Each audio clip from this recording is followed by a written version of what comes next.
Iran, may mapanganib na secret weapon na mas matindi pa sa nuclear bomb. Israel, kaya bang tapatan? Ang Iran ay nagbabanta na may lihim na sandatang higit pa sa mga nuclear bomb, isang teknolohiyang maaaring magdulot ng malawakang pagkawasak. Habang naghahanda ang Israel para sa isang posibleng pag-atake, tanong ng marami, kaya bang tapatan ng Israel ang mapanganib na sandatang ito?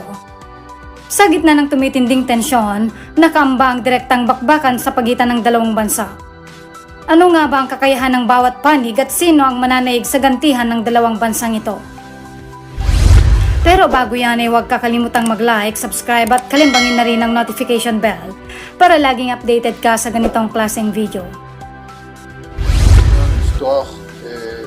We have no intention of putting up with a violation of sovereignty and an attempt to harm Israeli citizens and infrastructure without responding.